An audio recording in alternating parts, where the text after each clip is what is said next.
નમસ્કાર, સ્વરાજમાં આપનું સ્વાગત છે. હું મયુર. વાત કરવી છે આગામી દિવસોની અંદર કેવો વરસાદ રહેવાનો છે, કારણ કે આપણે જોયું અત્યાર સુધી મધ્ય ગુજરાત, ઉત્તર ગુજરાત અને દક્ષિણ ગુજરાતની અંદર ભારેથી અતિ ભારે વરસાદ વરસ્યો હતો. હવામાન નિષ્ણાંત પરેશભાઈ ગોસ્વામી છે, તેમણે પણ આ પ્રકારે આગાહી કરી હતી. તે જ પ્રમાણે જે સચોટ આગાહીના આધારે જે દક્ષિણ ગુજરાત અને મધ્ય ગુજરાત અને ઉત્તર ગુજરાતની અંદર જળબંબાકારની સ્થિતિ જોવા મળી હતી. ભારેથી અતિ ભારે વરસાદની આગાહી તેમના દ્વારા કરવામાં આવી હતી. અનેક જગ્યાએ ભારે પૂર જેવી સ્થિતિ પણ સર્જાય છે. પરંતુ હવે જે નવો રાઉન્ડ કેવો રહેશે આગામી દિવસોની અંદર, આગામી 24-48 કલાક કેવા રહેવાના છે, આગામી દિવસમાં હવે કઈ કઈ સિસ્ટમો સક્રિય થવાની છે, તે જાણીએ. આપણી સાથે હવામાન નિષ્ણાંત પરેશભાઈ ગોસ્વામી જોડાયા છે. સર, સ્વાગત છે આપનું સ્વરાજમાં. સર, આગામી દિવસોની અંદર કેવો વરસાદ રહેવાનો છે?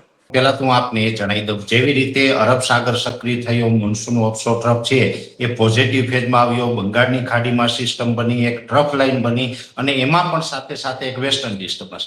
આટલી સિસ્ટમ સક્રિય થઈ ત્યારે જ આપણે અગાઉથી સ્વરાજના માધ્યમથી આપણે વાત કરી હતી કે રાજ્યની અંદર એક પ્રકારે મેઘતાંડવ થશે, ભારેથી અતિ ભારે વરસાદ થશે અને એમાં પણ વરસાદનું પ્રમાણ મધ્ય ગુજરાત અને ઉત્તર ગુજરાતની અંદર વધુ જોવા મળશે. એ જ પ્રકારે અત્યારે આપણે માહોલ જોઈ રહ્યા છે. એમાં પણ મધ્ય ગુજરાતની અંદર તો ખૂબ માત્રામાં વરસાદ જોવા મળ્યો કે છેલ્લા એક દાયકામાં ન પડ્યો હોય એટલો વરસાદ છે અમદાવાદની અંદર પણ જોવા મળ્યો છે.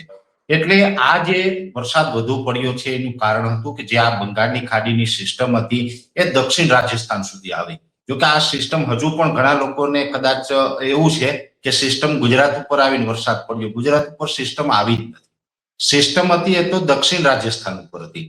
પણ અત્યારે મોન્સૂન ઓફશોર ટ્રફ સક્રિય હતો, જે પોઝિટિવ ફેઝમાં હતો, અરબ સાગરમાં કરંટ હતો, જેને કારણે દક્ષિણ રાજસ્થાન ઉપર રહેલી જે સિસ્ટમ હતી એ મજબૂત બનીને વેલમાર્ક લો પ્રેશરમાં પરિવર્તિત થઈ હતી. હવે એ વેલમાર્ક લો પ્રેશર હતું એનો જે શિયર ઝોન હોય છે અરબ સાગર સુધી લંબાયો અને અરબ સાગર સુધી લંબાયો, જેથી કરીને અરબ સાગરથી જેમ ઉત્તરમાં જઈએ તેમ વરસાદની માત્રા વધી ગઈ. જેમ કે મોરબી સુરેન્દ્રનગર, તો એમાં પણ જનરલી આટલો હેવી વરસાદ નથી પડતો, પણ ત્યાં પણ હેવી વરસાદ પડ્યો, કેમ કે આઉટર ક્લાઉડ છે ઉત્તર ગુજરાત, મધ્ય ગુજરાત સુધી પહોંચ્યા હતા અને શિયર ઝોન છે એ અરબ સાગર સુધી લંબાયેલો હતો અને સિસ્ટમ છે એ દક્ષિણ રાજસ્થાન ઉપર હતી. એટલે આ બધા વરસાદનું આપણે ચિત્ર નજર સામે આવ્યું છે. હવે અત્યારે જે સિસ્ટમની વાત કરીએ તો સિસ્ટમ હજુ એક જગ્યાએ સ્થિર થયેલી છે, પણ સિસ્ટમ ધીમે ગતિએ આગળ વધી રહે છે. કેમ કે હવે જે સિસ્ટમ છે એ નબળી પણ પડી છે.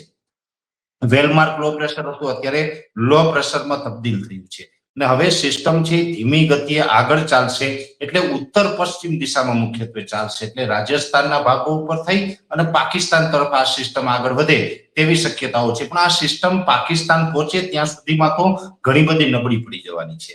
છતાં પણ હવે આપને કહું કે આગળ ઉપર જે વરસાદની વાત છે, તો હવે હમણાં કહી શકાય કે જે આ અતિ ભારે વરસાદ હતો એમાં હવે માત્ર 24 કલાક એવા છે કે જેમાં હજુ એકાદ સ્પેલ ભારે થઈ શકે. એકાદ સ્પેલ ભારે થાય તો મધ્ય ગુજરાત, ઉત્તર ગુજરાત અને કચ્છ, આ ત્રણમાંથી કોઈને કોઈ એક રીજનની અંદર અતિ ભારે વરસાદનો એકાદો સ્પેલ જોવા મળી શકે છે. જો મધ્ય ગુજરાતની અંદર અમદાવાદ, ગાંધીનગર હજુ પણ આપણે 24 કે 36 કલાક સુધી આપણે એને રેડ એલર્ટ માની શકાય, ડેન્જર ઝોન ગણી શકાય, એટલે ત્યાં થોડીક એ તકલીફ રહેશે.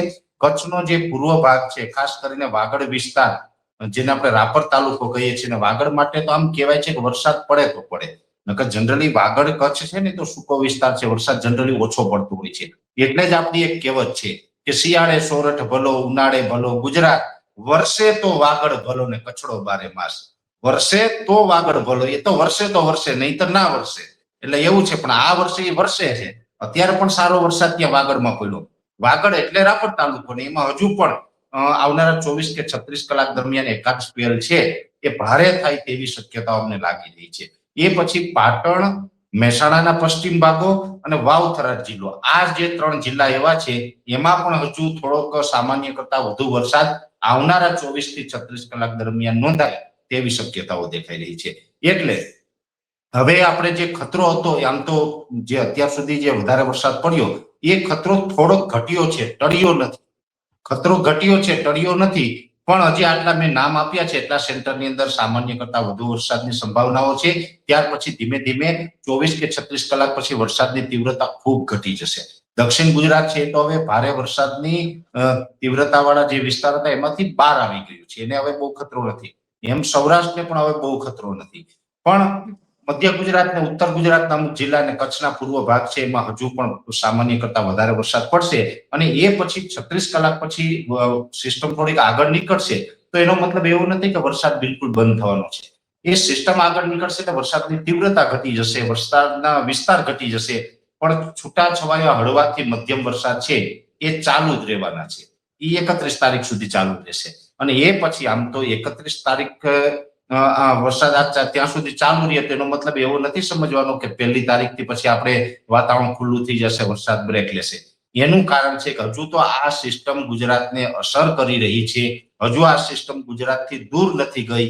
ત્યાં અત્યારે આજની તારીખે વહેલી સવારે બંગાળની ખાડીની અંદર એક લો પ્રેશર સિસ્ટમ બની ચૂકી છે. હવે અત્યારે જે આ નવી લો પ્રેશર સિસ્ટમ બની છે એનો પણ અલગ અલગ મોડેલોના આધારે અમે જે અભ્યાસ કર્યો છે એમાં એન્ટી સાયક્લોન હોય, સાયક્લોનિક સર્ક્યુલેશન હોય, વેસ્ટર્ન ડિસ્ટર્બન્સ હોય, મોન્સૂન ટ્રફ હોય, આ તમામ પરિબળોને અમે ચેક કર્યા છે. તો અત્યારે અમારા મંતવ્ય મુજબ એ બંગાળની ખાડીની સિસ્ટમ છે એ ફરીથી ગુજરાત ઉપર આવશે. લગભગ 1 થી 5 ઓગસ્ટમાં ફરીથી બંગાળની ખાડીની એક સિસ્ટમ છે ગુજરાતને વરસાદના રૂપમાં અસર કરે તેવી પૂરી શક્યતા અત્યારે લાગી રહી છે. જોકે આ સિસ્ટમ જેટલું કદાચ એમાં તીવ્રતા નહીં હોય પણ વરસાદ તો એમાં પણ સારા થશે. અને એમાં પણ જે આ સિસ્ટમનું મને યાદ છે ત્યાં સુધી સ્વરાજ મીડિયાના મારફતે આપણે વાત કરી હતી તો એમાં મેં એક જણાવ્યું હતું, તમને કદાચ મેડમ યાદ હશે કે આ સિસ્ટમને કારણે ગુજરાતના 95 થી 98% વિસ્તારમાં વરસાદ થશે. એ જ મુજબ આપણે 95 થી 98% વિસ્તારમાં વરસાદ પણ નોંધાયો છે. ઠીક છે, 2-5% વિસ્તાર છે હજુ પણ કદાચ આમાં વંચિત હશે. એમાં પણ ખાસ કરીને જો જામનગર જિલ્લો છે, આમ તો પશ્ચિમ સૌરાષ્ટ્ર, દ્વારકા, જામનગર અને પોરબંદર આ 3 જિલ્લા હતા એને ચોમાસાની શરૂઆતથી જ વરસાદનો કોઈ ખાસ લાભ જોવા નહોતો મળ્યો. પણ છેલ્લા 2 દિવસની અંદર જામનગર જિલ્લાની અંદર એકંદરે સારું પરફોર્મન્સ જોવા મળ્યું છે, એટલે કે ખેડૂત વાવણી કરી શકે એ પ્રકારનો વરસાદ જોવા મળ્યો.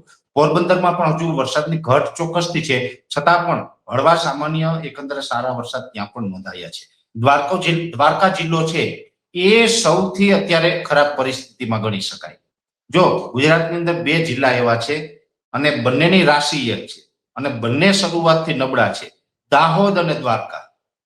દાહોદ જિલ્લો છે એની પણ એક પરિસ્થિતિ છે, દાહોદનું પરફોર્મન્સ પણ નબળું. આ સિસ્ટમ અવળી મોટી સિસ્ટમ આવી જેમાં બાજુમાં દાહોદની બાજુમાં રહેલ મહીસાગર એમાં સારા વરસાદ, છોટાઉદેપુર, ગોધરા બધામાં સારા વરસાદ, દાહોદ છે એ નબળું રહ્યું છે.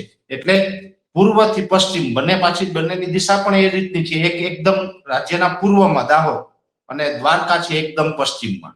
તો આ બંને દાહોદ અને દ્વારકા છે એનું પરફોર્મન્સ ખૂબ નબળું રહ્યું છે. છતાં પણ દ્વારકા જિલ્લાની અંદર ગત રાત્રિથી જે રેડા ઝાપટા ચાલુ થયા છે ને એ ઝાપટા છે એ પણ ક્યાંક ને ક્યાંક લોકોની અંદર ઠંડક પ્રસરાવે એ પ્રકારના તો છે. અને એમાં ઘણી જગ્યાએ આમ જોવા જઈએ તો ખેડૂત અત્યારે સાહસ કરીને વાવણી કરી રહ્યા છે.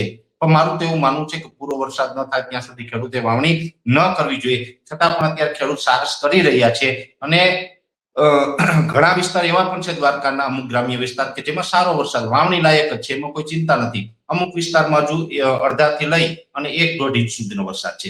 પણ હજુ 31 તારીખ સુધી સામાન્ય છૂટાછવાયા રેડા ઝાપટા છે એ ચાલુ રહેવાના છે, એટલે આમ બહુ ચિંતાનું કારણ નથી. એટલે આ પ્રકારનું આખું 30-31 તારીખ સુધીનું આપણું હવામાન રહેવાનું છે અને 1 થી 4 ઓગસ્ટની અંદર બંગાળની ખાડીની બીજી સિસ્ટમ આવશે. એ સિસ્ટમ છે એ ગુજરાત સુધી તો ચોક્કસથી આવવાની છે, પણ એ પછી સૌરાષ્ટ્ર, દક્ષિણ ગુજરાતના માર્ગે થઈને સૌરાષ્ટ્ર ઉપરથી પસાર થાય છે કે પછી મધ્ય ગુજરાત અને ઉત્તર ગુજરાત ઉપરથી પસાર થાય છે એ આવનારા સમયમાં ખબર પડશે. પણ ગુજરાતને 1 થી 4 ઓગસ્ટમાં વરસાદનો રાઉન્ડ આવશે એ અત્યારે ચોક્કસ નક્કી અમને દેખાય છે. ખેડૂત ભાઈઓ છે ખેતરમાં ડ્રોન ઉડાવતા હોય છે ત્યારે આપણે એક પ્રશ્ન સતાવતો હોય છે કે જે આપણે અત્યાર સુધી જીપીએસ ટેકનોલોજી વાળા ડ્રોન વાપર્યા છે, જેથી કરીને મોબાઈલ ટાવર છે અથવા તો હાઈ ટેન્શન લાઈન પસાર થતી હોય, કોઈ વૃક્ષો હોય, ત્યારે જે જીપીએસ ટેકનોલોજી વાળા ડ્રોન છે એમાં ટકરાય અને ટ્રેસ થાય છે. પણ એગ્રીઓન લાવ્યું છે જીએનએસએસ ટેકનોલોજી ડ્રોન, જેથી કરીને એ ડ્રોન છે એ કોઈ જગ્યાએ ટકરાય નહીં, પોતાની રીતે જ ડિસિઝન લે છે ને મૂવ થઈ જાય છે, જેથી કરીને જીએનએસએસ ટેકનોલોજી ડ્રોન છે